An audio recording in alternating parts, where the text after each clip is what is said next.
இயேசு ஆசீர்வதிப்பார். பெருக பண்ணுவார், உன்னை பெருக பண்ணுவார். ஆசீர்வதிப்பார் இயேசு ஆசீர்வதிப்பார். பெருக பண்ணுவார், உன்னை பெருக பண்ணுவார். இந்த வானமும் பூமியும் படைத்தவர், வாக்கு தத்தம் செய்தவர். இந்த வானமும் பூமியும் படைத்தவர், வாக்கு தத்தம் செய்தவர். லல்லா லலா லல்லா லலா லல்லா லலா லல்லா லலா லல்லா லலா லல்லா லலா லல்லா லலா லல்லா லலா.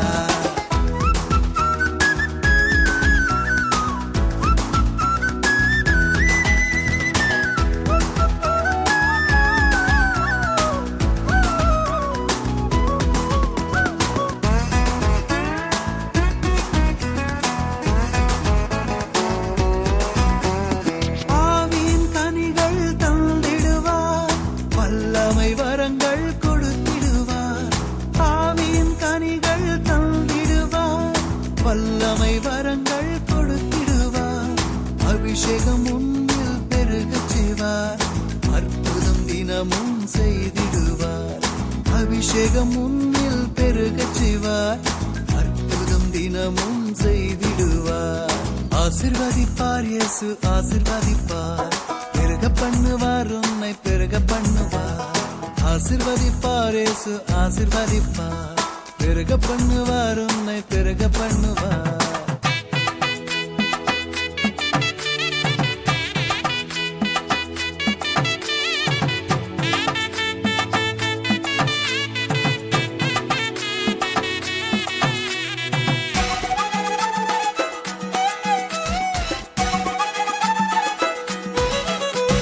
குடும்பத்தில் இன்பம் தந்திடுவார், குறைவுகள் எல்லாம் நீக்கிடுவார். குடும்பத்தில் இன்பம் தந்திடுவார், குறைவுகள் எல்லாம் நீக்கிடுவார். உந்தன் சந்ததி பெருகச் செய்வார், அதிசயம் தினமும் காணச் செய்வார். உந்தன் சந்ததி பெருகச் செய்வார், அதிசயம் தினமும் காணச் செய்வார். ஆசீர்வதிப்பார் இயேசு ஆசீர்வதிப்பார். பெருக பண்ணுவார், உன்னை பெருக பண்ணுவார். ஆசீர்வதிப்பார் இயேசு ஆசீர்வதிப்பார். பெருக பண்ணுவார், உன்னை பெருக பண்ணுவார்.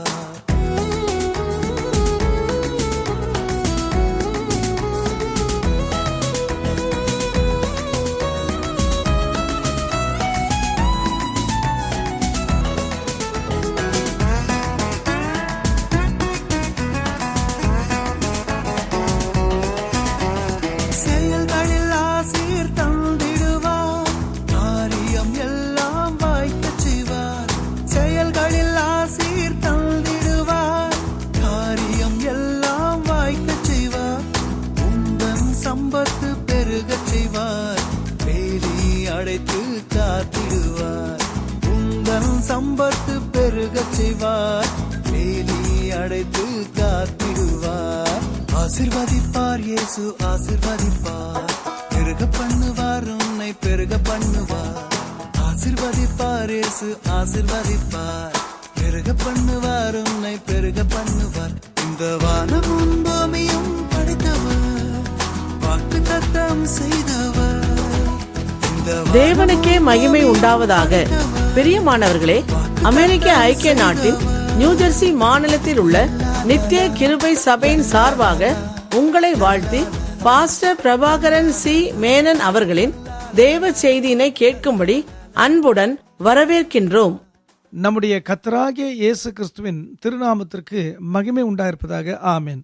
நாம் ஜெபிப்போம். அன்பின் பிதாவே, இந்த நாளிலே கேட்கும் செய்தி எங்கள் ஆவியை உற்சாகப்படுத்துவதோடு கூட எங்கள் வாழ்க்கையை முற்றிலுமாய் மேன்மைப்படுத்த வேண்டிக் கொள்கிறோம்.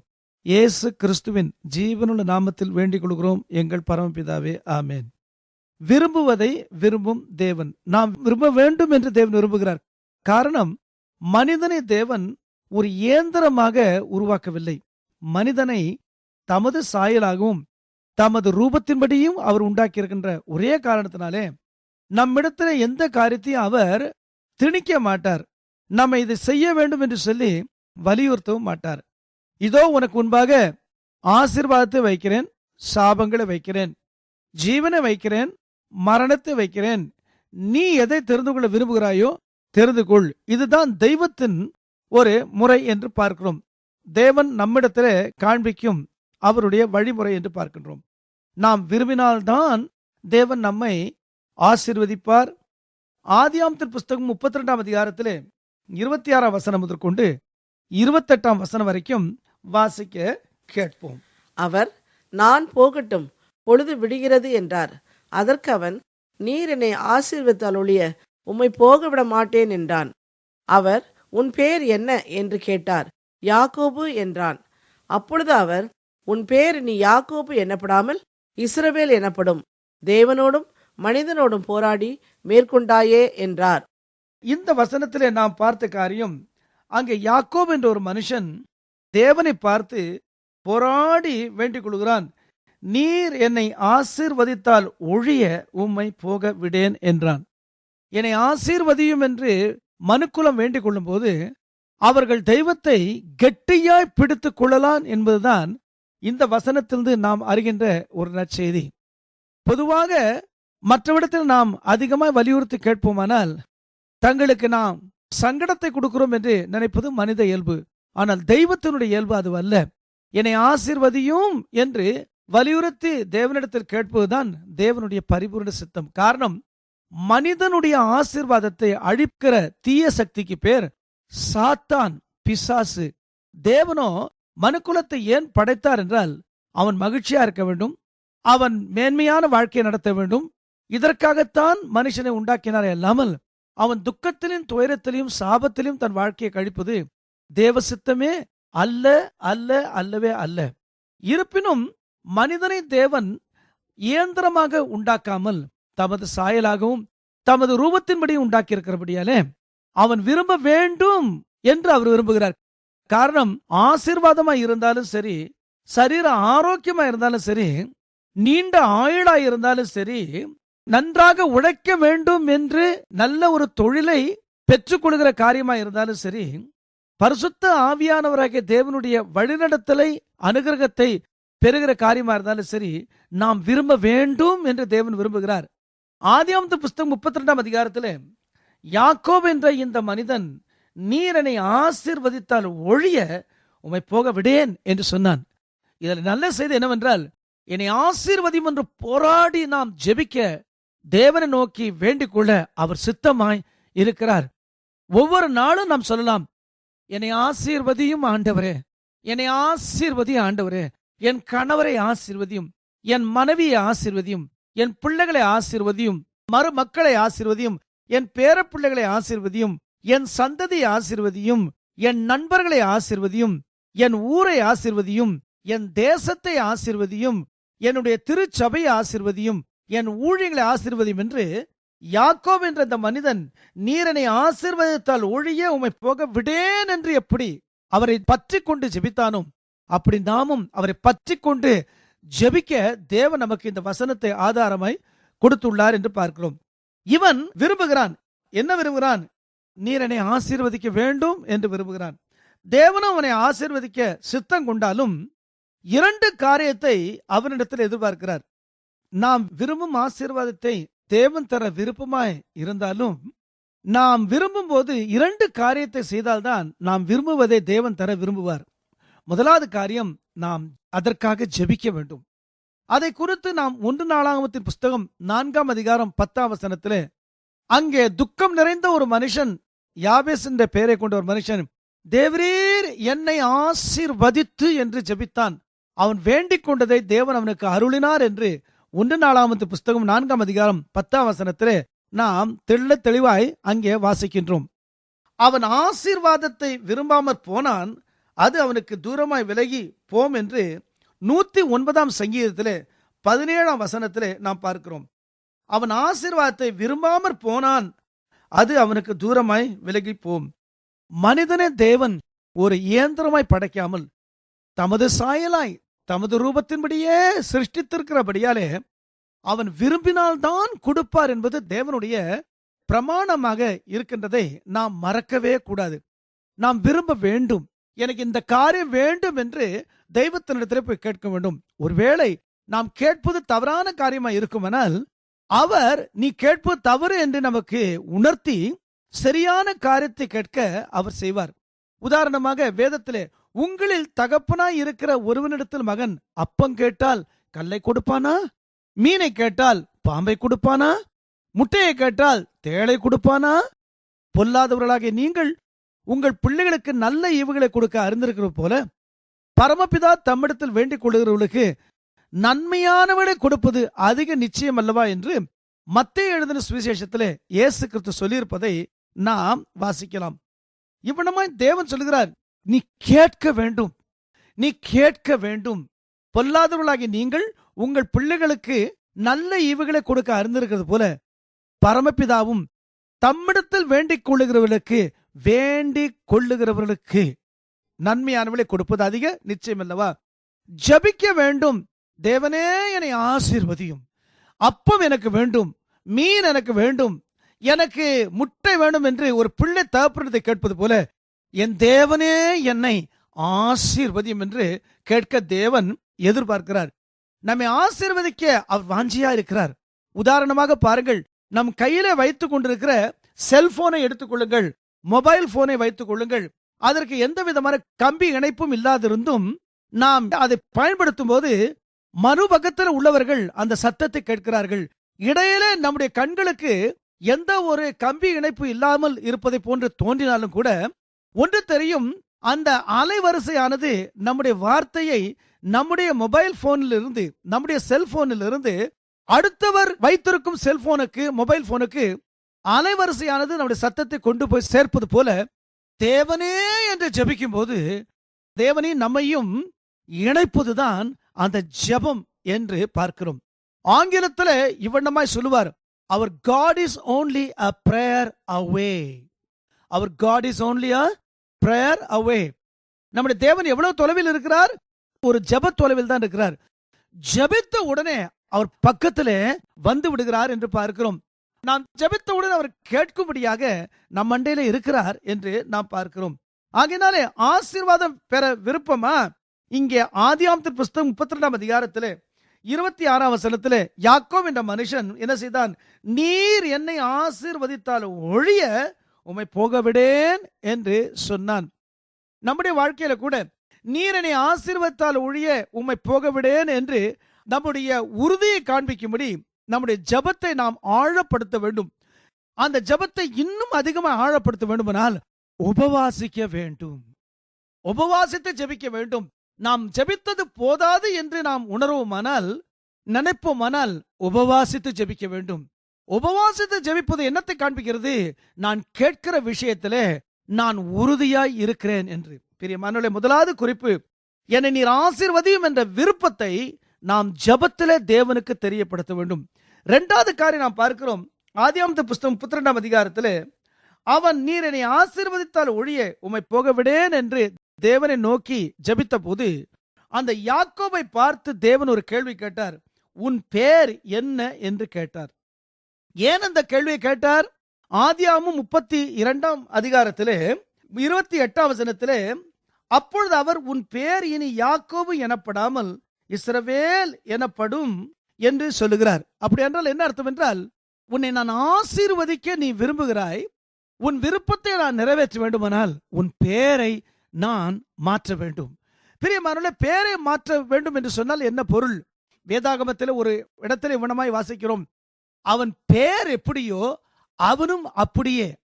அப்படியானால் பெயர் ஒரு மனிதனுடைய இயல்பை, சுவாபத்தை காண்பிக்கின்றது. தவறான சுவாபம் உடையவர்களை தேவன் ஆசீர்வதிக்கவே முடியாது. நமக்கு ஆசீர்வாதம் வேண்டும் என்று தேவன் விரும்புகிறார். ஆனால் தவறான சுவாபம், இயல்பு இருக்கும் வரைக்கும் தேவன் நம்மை ஆசீர்வதிக்கவே இயலாது. அதுதான் தேவனுடைய இயல்பு. எந்த மனிதன் வாழ்க்கையிலே தீமை இருக்கின்றதோ அங்கே தேவன் அவனை ஆசீர்வதிக்க இயலாது. நீர் என்னை ஆசீர்வதித்தால் ஒழிய உம்மை போக விடேன் என்று அவன் சொல்லும் போது தேவன் என்ன செய்கிறார்?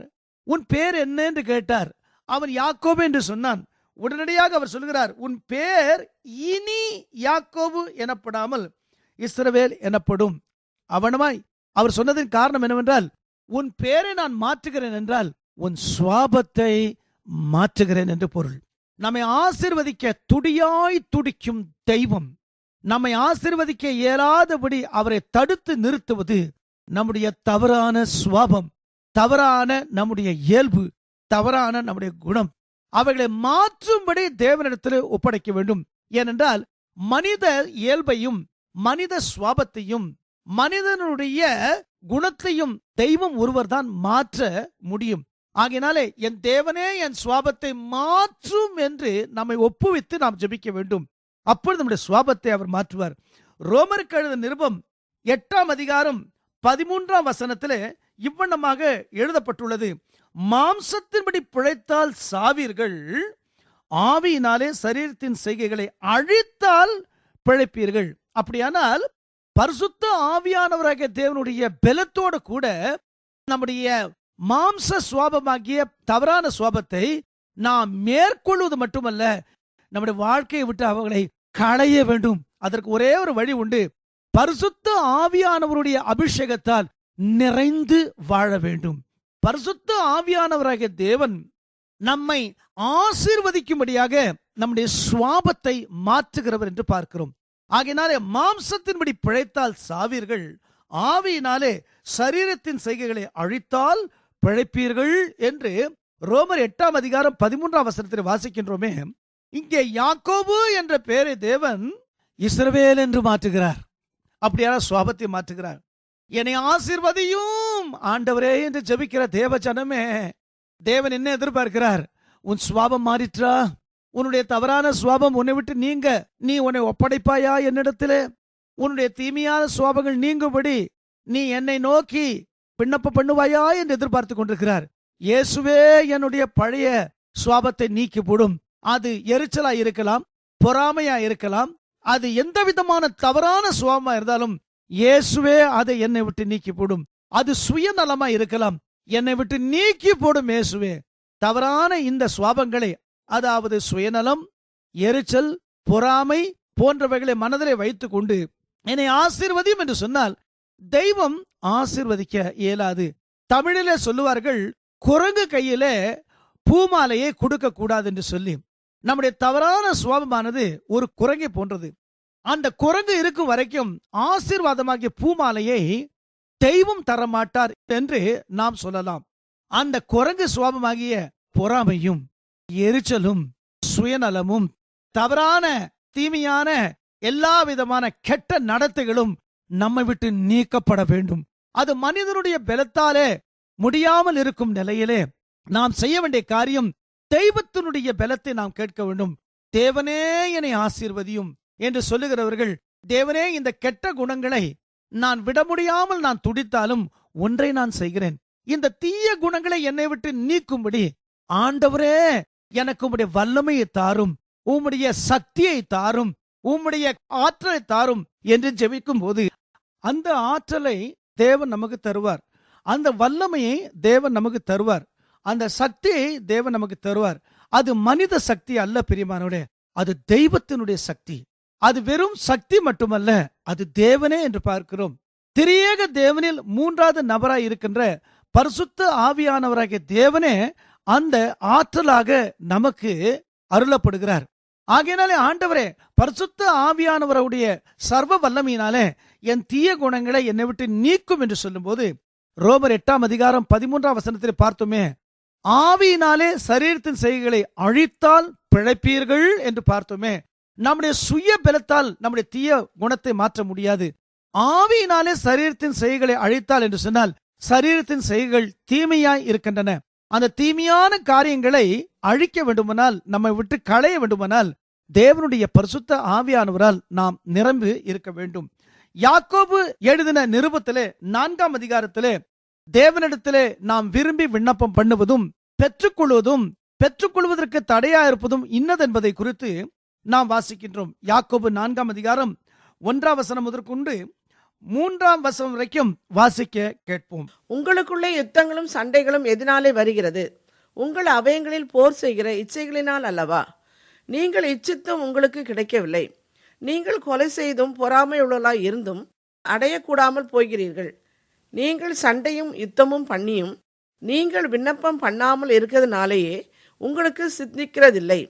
நீங்கள் விண்ணப்பம் பண்ணியும் உங்கள் இச்சைகளை நிறைவேற்றும்படி செலவழிக்க வேண்டும் என்று தகாத விதமாய் விண்ணப்பம் பண்ணுகிறபடியினால் பெற்றுக்கொள்ளாமல் இருக்கிறீர்கள். இங்கே நாம் பார்த்தபடியே உங்களுக்குள்ள யுத்தங்களும் சண்டைகளும் எதனாலே வருகிறது? உங்கள் அவயவங்களில் போர் செய்கிற இச்சைகளினால் அல்லவா? நீங்கள் இச்சித்தும் உங்களுக்கு கிடைக்கவில்லை, நீங்கள் கொலை செய்தும் பொறாமை உள்ளவர்களாய் இருந்தும் அடைய கூடாமற் போகிறீர்கள். நீங்கள் சண்டையும் யுத்தமும் பண்ணியும் நீங்கள் விண்ணப்பம் பண்ணாதில் இருக்கிறதுனாலே உங்களுக்கு சித்திக்கிறதில்லை. நீங்கள் விண்ணப்பம் பண்ணியும் உங்கள் இச்சைகளை நிறைவேற்றும்படி செலவழிக்க வேண்டும் என்று தகாத விதமாய் விண்ணப்பம் பண்ணுகிறபடியால் பெற்றுக்கொள்ளாமல் இருக்கிறீர்கள் என்று வாசிக்கிறோம். அப்படியானால் என்ன அர்த்தம் என்றால், இன்றைக்கு யுத்தங்கள் சண்டைகள் போன்ற காரியங்கள், பொறாமையும் எரிச்சலும் இவெல்லாம் ஒருவரை ஒருவர் பட்சித்து தவறான போட்டிகளின் ஆவியினாலே தங்களுடைய விருப்பத்தை நிறைவேற்ற வேண்டும் என்று மனிதர்கள் போராடும் போது எத்தனையோ தீமைகளை தங்களுக்கும் தங்களுடைய சமுதாயத்துக்கும் இழைப்பதை நாம் பார்க்கிறோம். காரணம் என்ன? யாக்கோபு 4:1 விரும்புவதை பெற்றுக் கொள்வதற்கு மனிதர்கள் போராடுகிறார்கள். சர்வைவல் ஆஃப் த ஃபிட்டஸ்ட் என்று அவர்கள் சொல்லுகிறார்கள். அதாவது யாருக்கு பலன் அதிகமோ வல்லமை அதிகமோ அவன் மற்றவர்களை சிறுமைப்படுத்தி அவர்களை செயலிழக்க செய்து அவர்களிடத்தை பிடித்துக் கொள்கிறான் என்று பார்க்கிறோம். தேவ ஜனமே, இது தெய்வத்தால் உண்டான ஒரு கொள்கை அல்ல, அல்ல, அல்லவே அல்ல. இந்த இடத்துல நாம் பார்க்கிறோம், இயேசு சொல்லி இருக்கிறார், சத்துருக்களை சிநேகியுங்கள், துன்பப்படுத்துகிறவர்களை ஜெபியுங்கள், சபிக்கிறவர்களை ஆசீர்வதியுங்கள், பயக்கிறவர்களுக்கு நன்மை செய்யுங்கள், தீமைக்கு தீமை செய்யாமல் தீமைக்கு நன்மை செய்யுங்கள் என்று சொன்னாரே அல்லாமல் சர்வைவல் ஆஃப் த ஃபிட்டஸ்ட் என்று நம்முடைய தெய்வம் சொல்லுகிறதில்லை. வானத்தை பூமி உண்டாக்கின நம் தாயின் கர்ப்பத்தை நம்ம உருவாக்கின தெய்வம் அவ்விதமான ஒரு கொள்கையை நமக்கு கொடுக்கவே இல்லை. அவர் கொடுப்பதெல்லாம் எப்படிப்பட்ட காரியம் என்றால், சத்துருக்களை சிநேகியுங்கள், துன்பப்படுத்துகிறவர்களாக ஜெபியுங்கள், சபிக்கிறவர்களை ஆசீர்வதிங்கள், பயக்கிறவர்களுக்கு நன்மை செய்யுங்கள் என்று இங்கே சொல்லுகிறார். நீங்கள் இச்சித்தும் உங்களுக்கு கிடைக்கவில்லை, நீங்கள் கொலை செய்தும் பொறாமை உள்ளவர்களாய் இருந்தும் அடையக்கூடாமற் போகிறீர்கள். நீங்கள் சண்டையும் யுத்தமும் பண்ணியும் நீங்கள் விண்ணப்பம் பண்ணாமல் இருக்கிறதுனாலே உங்களுக்கு சித்திக்கிறதில்லை என்று சொல்லுகிறார். அடுத்த வசனம் யாக்கோபு 4:3 நீங்கள் விண்ணப்பம் பண்ணியும் உங்கள் இச்சைகளை நிறைவேற்றும்படி செலவழிக்க வேண்டும் என்று தகாத விதமாய் விண்ணப்பம் பண்ணுகிறபடியினால் பெற்றுக்கொள்ளாமல் இருக்கிறேன் என்று எழுதப்பட்டுள்ளது. பிரியமானவர்களே, விரும்புவதை விரும்பும் தேவன் நாம் விரும்ப வேண்டும் என்று விரும்புகிறார். என்ன விரும்ப போகிறோம்? யாக்கோபு ஆதியாகமத்தின் புஸ்தகம் 32 26 விண்ணப்பித்தபடியே, நீர் என்னை ஆசீர்வதித்தால் ஒழிய நான் உம்மை போக விடேன். பிரியமானவர்களே, அவர் சொல்லுகிறார், நீ போராடி ஜெபி, உன் ஜெபம் போதவில்லையா, உபவாசத்தை ஜெபி, நான் உன்னை ஆசீர்வதிக்க போகிறேன். முதல் மனிதனாகிய ஆதாமையும் அவனுடைய மனைவியும் தேவன் சிருஷ்டித்த காலத்திலே வேதம் சொல்லுகிறது, தேவன் அவர்களை ஆசீர்வதித்தார். பிரியமானவர்களே, யாரை ஆசீர்வதித்தார்? கணவனை மட்டுமல்ல, மனைவி மட்டுமல்ல, கணவனையும் மனைவியும் இருவரையும் தேவன் ஆசீர்வதித்தார். அப்படியானால் இல்லற வாழ்க்கையை ஆசீர்வதிக்கும் தெய்வம் தான் நம்முடைய தேவன். அவர்தான் மெய் தேவன், அவர்தான் வானத்தையும் பூமி உண்டாக்கின சிருஷ்டிகர்த்தா என்று பார்க்கிறோம். அவர் ஆசீர்வதிக்க சித்தமா இருக்கிறார். ஆனால் அவர் சொல்லுகிறார், நான் உன்னை ஆசீர்வதிக்க வேண்டுமானால் நீ விண்ணப்பம் பண்ண வேண்டும். யாக்கோபு 4:2 நீ விண்ணப்பம் பண்ணினால் தான் உன்னை ஆசீர்வதிக்க முடியும் என்று சொல்கிறார்.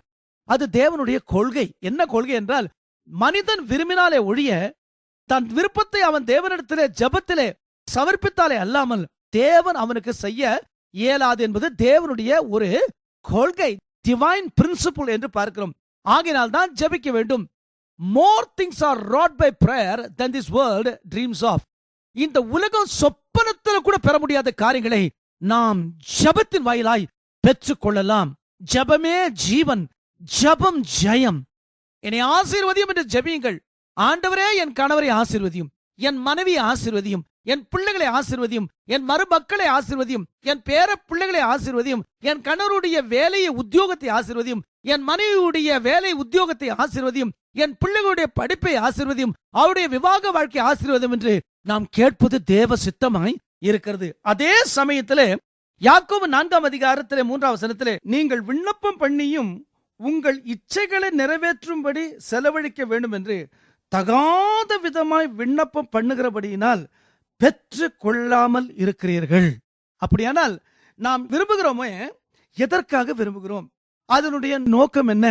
நான் விரும்புவதை நான் பெற்றுக்கொண்ட பிறகு நான் அதை எப்படி பயன்படுத்த போகிறேன்? இதையும் நாம் பார்க்க வேண்டும் பிரியமானவர்களே. இங்கே ஆண்டவரிடத்தில் ஒரு காரியத்தை கேட்டு, தேவனிடத்தில் ஒரு காரியத்தை கேட்டு, தெய்வத்தினிடத்தில் ஒரு காரியத்தை கேட்டு, அதை தெய்வத்தினிடத்தை பெற்றுக்கொண்டு அதை தவறான காரியத்துக்காக பயன்படுத்த வேண்டும் என்ற ஒரு எண்ணம் இருக்குமானால், மனிதனுடைய வார்த்தைக்கு அப்பால் அவனுக்குள் இருக்கிற எண்ணத்தை அறிந்த தெய்வம் தவறான காரியத்துக்கு பயன்படுத்துவதற்காகவே இந்த விருப்பத்தை அவன் தேவனிடத்தில் தெரிவிக்கிறான் என்று தேவன் பார்ப்பாரானால், நிச்சயமாக அப்படிப்பட்ட ஜெபத்திற்கு தேவன் பதில் கொடுக்கவே மாட்டார் என்பதுதான் இந்த யாக்கோபு 4ஆம் அதிகாரம் 1ஆம் வசனம் முதற்கொண்டு 3ஆம் வசனம் வரைக்கும் உள்ள பகுதியிலே தேவன் சொல்லுகிற சத்தியம் என்று பார்க்கிறோம். மனிதனை தேவன் சபிக்கப்பட்டவனாய் இருக்கும்படியாக அவர் சிருஷ்டிக்கவில்லை.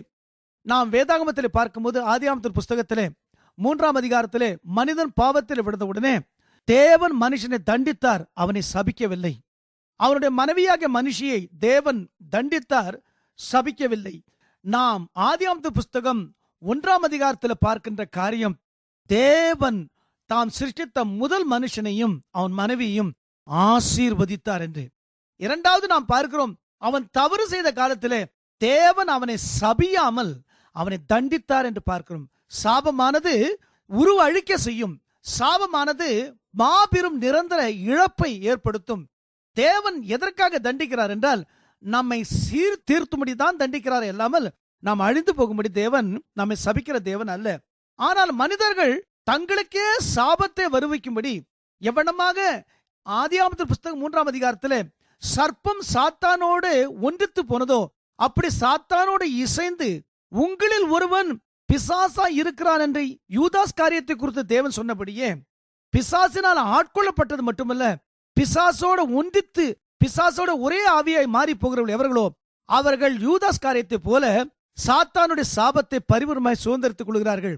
மற்றபடி தேவன் மனுஷனை சபிக்கிறவர் அல்ல, மனுஷியை சபிக்கிறவர் அல்ல, மனுஷனை ஆசீர்வதிக்கிறவர், மனுஷியை ஆசீர்வதிக்கிறவர். ஒரு நற்செய்தி நாம் யாவருக்கும், தம்பதிகளை தெய்வம் ஆசீர்வதிக்கிறார், இல்லற வாழ்க்கையை தேவன் ஆசீர்வதிக்கிறார், பிள்ளைகளை தேவன் ஆசீர்வதிக்கிறார். நாம் செய்ய வேண்டிய காரியம், ஆண்டவரே நீர் என்னை ஆசீர்வதிக்கும் போது நீர் ஆசீர்வத்த ஆசீர்வாதத்தை நன்மையான காரியத்திற்கு மாத்திரம்தான் பயன்படுத்துவேன், அதை தவறாக பயன்படுத்த மாட்டேன். மற்றவர்களுக்கு தீமை இழைக்கும்படி நான் பயன்படுத்த மாட்டேன். எனக்கு ஆணவமும் கர்வமும் வரும்படியாக பயன்படுத்த மாட்டேன். நீர் கொடுக்கும் ஆசீர்வாதத்தை எனக்கும் என் குடும்பத்துக்கும் என் வாயிலாய் பிறருக்கும் ஆசீர்வாதமாய் இருக்கும்படித்தான் அவைகளை பயன்படுத்துவேன். ஆகையால் இந்த ஆசீர்வாதம் என்ற வாக்குறுதியோடு தேவனிடத்தில் கேட்போமானால், தேவன் நீங்கள் விரும்புகிறபடி உங்களை ஆசீர்வதிப்பார். 1 நாளாகமத்தின் புஸ்தகம் 4ஆம் அதிகாரத்திலே 9ஆம் வசனத்திலே யாபேசை குறித்து பார்க்கிறோம். அவன் தன் சகோதரர்களை பார்க்கிலும் கனம் பெற்றவன் என்று. எவ்வளமாய் அவன் பெரிய ஒரு கனம் பெற்றவனாய் மாறினான் என்றால், 1 நாளாகமம் 4ஆம் அதிகாரம் 10ஆம் வசனத்திலே அவன் தேவனை நோக்கி, தேவரீர் என்னை ஆசீர்வதியும் என்று ஜெபித்தான். பிரியமானவர்களே, நாம் அப்படி என் தேவனே என்னை ஆசீர்வதியும் என்று ஜெபிப்போமானால் நிச்சயமாய் தேவன் ஆசீர்வதிக்க சித்தமா இருக்கிறார். ஆனால் பெற்றுக்கொண்ட ஆசீர்வாதத்தை நமக்கும் நம் குடும்பத்துக்கும் பிறருக்கும் நன்மையை பயக்கத்தக்க விதத்தில் பயன்படுத்த வேண்டும். அந்த ஒரு நல்ல எண்ணத்தை தேவன் காண்பாரானால், விருப்பத்தை நாம் ஜெபத்தில் தெரிவிக்கும் போது கண்டிப்பாய் நம்மை ஆசீர்வதிப்பார். நாம் கண்களை மூடி ஜெபிக்கலாமா? அன்பின் பிதாவே, நாங்கள் பார்த்த இந்த வசனத்தின்படி தேவன் மனுஷனை ஆசீர்வதிக்கிறீர், மனுஷியை ஆசீர்வதிக்கிறீர், இல்லற வாழ்க்கையை ஆசீர்வதிக்கிறீர், பிள்ளைகளை ஆசீர்வதிக்கிறீர், மக்களை ஆசீர்வதிக்கிறீர், சமுதாயத்தை ஆசீர்வதிக்கிறீர். நாங்கள் கையிட்டு செய்கிற எல்லா வேலைகளையும் ஆசீர்வதிக்கிறீர், எங்கள் ஊழியங்களை ஆசீர்வதிக்கிறீர், எங்கள் திருச்சபையை நீர் ஆசீர்வதிக்கிறீர். நாங்கள் பார்க்கிறோம், நீர் கொடுத்த ஆசீர்வாதத்தை மற்றவருடைய நன்மைக்கென்று நாங்கள் பயன்படுத்துவோமே அல்லாமல், நாங்கள் ஒரு காலம் நீர் கொடுத்த நன்மையினாலே நாங்கள் பெருமை கொள்வதோ நாங்கள் ஆணவம் கொள்வதோ ஒரு காலம் இல்லாதபடி நாங்கள் ஜாக்கிரதையா இருக்கும்படி, எப்போதும் திரியேக தேவனில் 3வது நபராய் இருக்கின்ற பரிசுத்த ஆவியானவராகிய தேவனால் உண்டாகிற வல்லமையினாலே, ஆற்றினாலே, பலத்தினாலே எங்களை பலப்படுத்தி மாம்சத்தின் கிரியைகளை பரிசுத்த ஆவியானவருடைய வல்லமையின் ஒத்தாசையோடு கூட நாங்கள் தீமையான காரியங்களை எங்களை விட்டு களையும்படி நீக்கும்படி எங்களுக்கு உதவி செய்ய நாங்கள் ஜெபிக்கிறோம். இயேசு கிறிஸ்துவின் ஜீவனுள்ள நாமத்தில் வேண்டிக் கொள்கிறோம் எங்கள் பரம்பிதாவே. ஆமென், ஆமென். உங்கள் ஜெப தேவைகளுக்கும் தேவ ஆலோசனைகளுக்கும் egagchurch.com என்னும் எங்கள் திருச்சபை வெப்சைட்டை விஜயம் செய்ய அன்பாய் அழைக்கின்றோம். மீண்டும் நினைவுபடுத்துகிறோம், egagchurch.com.